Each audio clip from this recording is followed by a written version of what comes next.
you guys sent us a wild mix of info this week. I mean, we've got everything here from a possible huge leap in air power to like totally new directions in education and even a kind of crazy idea about the U.S. and Canada. Let's get right into the good stuff here. Yeah, sounds good. So we're looking at a transcript, right, from a Hindustan Times YouTube video, and it's got some pretty big announcements. Okay. And what we want to do today is really pull out the most important parts from all of this, make sure we explain it all clearly, and find those weird little connections that make the whole thing make sense for you. Yeah, that makes sense. I mean, you guys have been sending us all sorts of things. It's pretty interesting stuff. What's really eye-catching is like how ambitious some of these ideas are. Right. Okay, so let's start with something that, it hits a little closer to home. Yeah. Education. There was this announcement about changes to the Department of Education, and, I got to say, it really caught my attention. It sounds like we might be in for some big, big changes there. Yeah, for sure. So this transcript, it talks about moving the student loan portfolio, which is, a really big deal. We're talking tens of thousands of loans, a ton of money. And they're planning to shift all of that over to the Small Business Administration, the SBA, to be managed by Kelly Lyler. Okay. The idea supposedly is that this will make things run more smoothly, improve the whole loan servicing process. It could mean we're looking at a totally different way of handling student loans. Interesting. Maybe like putting more emphasis on efficiency. But there are questions too, right? Like, does the SBA really have the experience to handle something this complex? I mean, they're usually focused on helping small businesses get started and grow. This is a whole different ballgame. That's a really good point. So basically, they're taking this huge financial responsibility and moving it away from education and handing it over to, the business side of things. What other big changes are they planning for the Department of Education? Well, there's also this plan to move special needs programs and school nutrition programs over to the Department of Health and Human Services. Yeah, and Bobby Kennedy would be in charge of those. So if you put all of this together, it seems like they're seriously rethinking what the Department of Education should actually be doing. They want to narrow its focus. Yeah, exactly. The whole goal here, at least the way they're presenting it, is to really zero in on direct student guidance. Right. And that means getting parents more involved, bringing local school boards into the mix, working closely with state governors and the individual states themselves. They're really pushing for more control at the local level. Absolutely. It's all about having a more decentralized system, Right. a more personalized approach to education.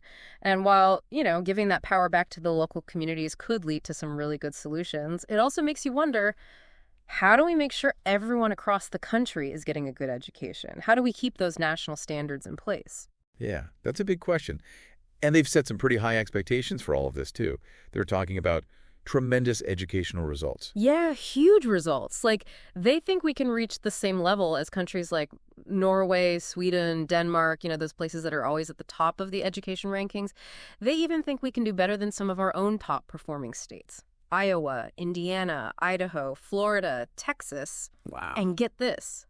They're saying we could do all of this with like half the cost. That's a pretty big claim. It is.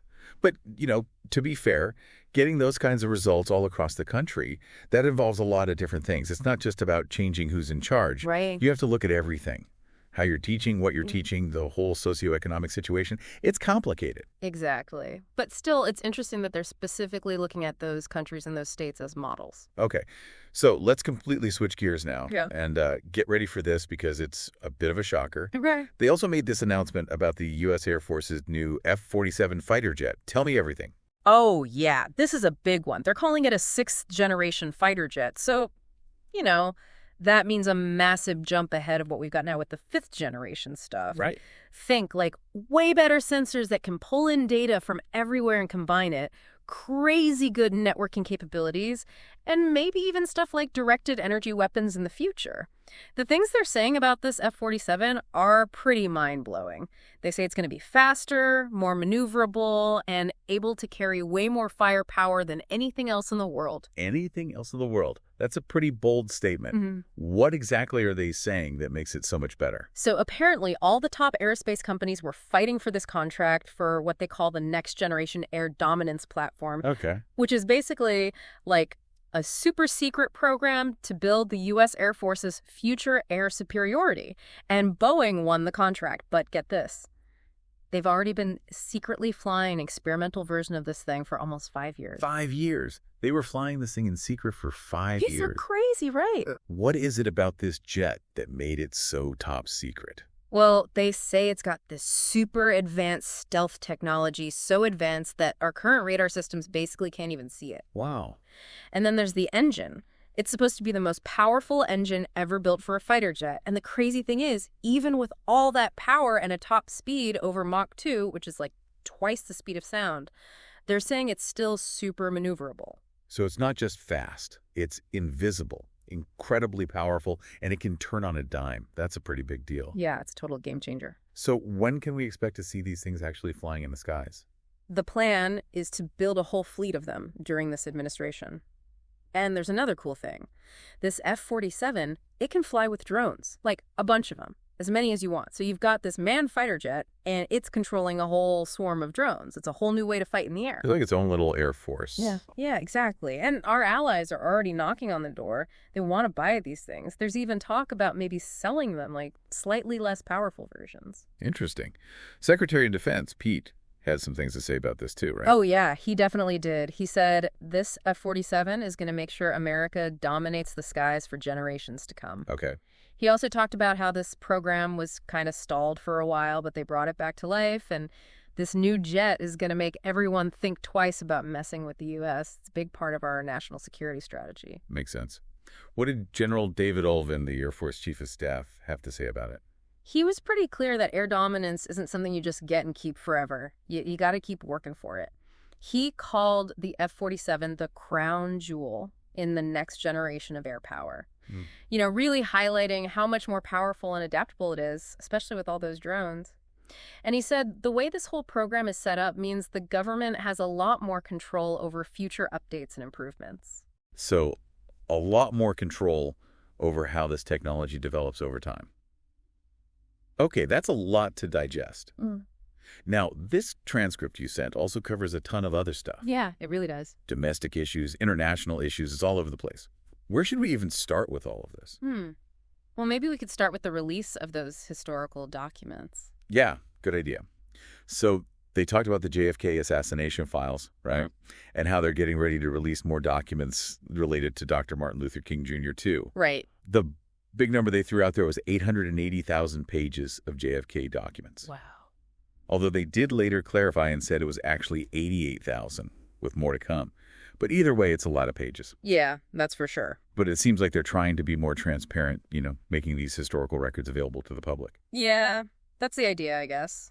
Then the conversation kind of shifted to international security, specifically this Tren de Aragua gang and how they've been labeled a foreign terrorist group. They compared them to groups like ISIS and Al-Qaeda, which is pretty serious. Yeah. And they talked about how this gang started in Venezuelan prisons and how they're starting to show up in the U.S. now, which is, you know, pretty worrying. Yeah, it is. And they also mentioned that they've already sent some of these gang members back to El Salvador and how they're really being careful about who they let into the country now. Sounds like they're taking this threat pretty seriously. Yeah, no kidding. After that, they briefly mentioned something Tim Walz supposedly said about Trump supporters, but they didn't really dwell on it. Okay. And then it was on to President Biden and how he's going to be spending more time on fundraising and campaigning. Which then led into this whole long discussion about tariffs and trade. And they keep using this phrase, Liberation Day, and talking about April 2nd. Yeah, Liberation Day. Like, that's the day these tariffs are going to go into effect. It was presented as this big moment for America to, like, take back its economic power. And they pointed to these huge investments that companies like NVIDIA and Apple are making in the U.S. now as proof that these tariffs are working. Interesting. They explained it as, like, a reciprocal tariffs thing. So basically, if another country slaps tariffs on our stuff, we're going to hit them right back with the same tariffs. Ah, I see. And then they got really specific about Canada and these huge tariffs they put on U.S. dairy farmers, like 270%, even up to 400%. They even said that the U.S. doesn't really need anything from Canada, even went so far as to say Canada could just become a U.S. state. Wow. Okay. Yeah, it was a pretty bold statement. Like, they really feel like the U.S. has the upper hand in that relationship. Right. And they did mention that they can be flexible with these tariffs, like they gave American car companies a break for a while. Right. But then they talked about China and how that's a much tougher situation because of the trade deficit and the whole fentanyl problem. And they said, yeah, they might give some countries exemptions from these tariffs. Okay, so it's complicated. Yeah, it's not a simple situation. Then they moved on to NATO and how they basically saved the whole organization Right. by pushing all the member countries to pay their fair share. And they said NATO is in a really good place right now, strong and united. Then they talked about conversations they had with President Zelensky and President Putin trying to find a way to end the war in Ukraine. Right. They talked about all the people who have died and how much money the U.S. has poured into the war. So it sounds like they're really trying to find a solution. It does. It's interesting how they're presenting all of these really complex geopolitical situations. Right. Like they're being managed through direct talks with these world leaders with a focus on ending the war because of the human and financial cost. Yeah, exactly. And then they shifted gears again to domestic law enforcement, immigration. They talked about the authority to deport. Right. They said they have the legal right to round people up and deport them without having to go through a court first. They said that millions of people have been let into the country without being properly vetted, and a lot of them are criminals, even murderers. And they blamed the current administration's border policies for this. They even mentioned Marco Rubio and how he might be involved in these deportations. So there's some serious concerns there about, well, due process and civil liberties. Yeah, absolutely. And then there was this whole thing about the New York Times article that claimed they showed Elon Musk a secret war plan against China. Oh, yeah, that's right. They totally denied that, called it fake news. But they did say that Elon Musk went to the Pentagon to talk about Doge and how to make the Department of Defense more efficient. Doge. I'm not really sure what that means, to be honest. But they basically painted Elon Musk as this patriotic innovator. They were really adamant that he didn't see any secret war plans, especially since he's got so much business tied up in China. Right. That makes sense. And they went back to the situation with Russia and Ukraine, saying there's a ceasefire happening in some places. Right. And that they expect a full ceasefire soon. And then they'll start negotiating about how to divide up the land. So it sounds like they're moving towards a more official way to end the war. Yeah, it does. They also briefly mentioned some criticism from law firms, but they brushed it off and said it's just coming from people who've been after them for years. Right. And then there was this really strong statement about the people who've been, like, burning down Tesla showrooms. They call them terrorists. Yeah, that was pretty intense. They even compared it to the January 6th attack, which is a pretty loaded comparison. Absolutely. They said the FBI and the Justice Department are investigating these incidents, so they're definitely not taking them lightly. Yeah, it's a big deal. They also address some concerns from military families, specifically about that whole Elon Musk and China war plan thing. They assured everyone that the U.S. is in a strong position and that the New York Times article is just a bunch of lies. Right. And they even talked about finding new jobs for civilian staff in the Department of Defense, so that's interesting. Sounds like they're trying to calm everyone down and make sure the military community feels good about things. Yeah, exactly. And then there was this whole thing about those two astronauts who just got back from space. Apparently, they only got paid like $5 a day while they were up there. Yeah, $5 a day. It's crazy, right? They even said they'd be willing to personally pay them more. And they made sure to mention Elon Musk and how he helped bring those astronauts back to Earth. It's definitely not something you hear every day. No, it's not. And finally, they mentioned that they're looking into people who are allegedly targeting Elon Musk. Right? They said there could be some serious consequences, like 20 years in jail, maybe even in those tough prisons in El Salvador. Wow. So they're definitely sending a message there. Yeah, no kidding. So as you can see, this information you guys sent us really covers a lot of ground. We've got potential changes to education, this amazing new F-47 fighter jet, all these different viewpoints on trade and national security and domestic issues. It's a lot to take in. Yeah, it is. Hopefully this whole deep dive has helped clear some things up for you, helped you understand the main points and some of the smaller details in all of the stuff you sent. Exactly. You guys have some pretty broad interest, and it's been really fascinating to go through all of this with you. Yeah, it has.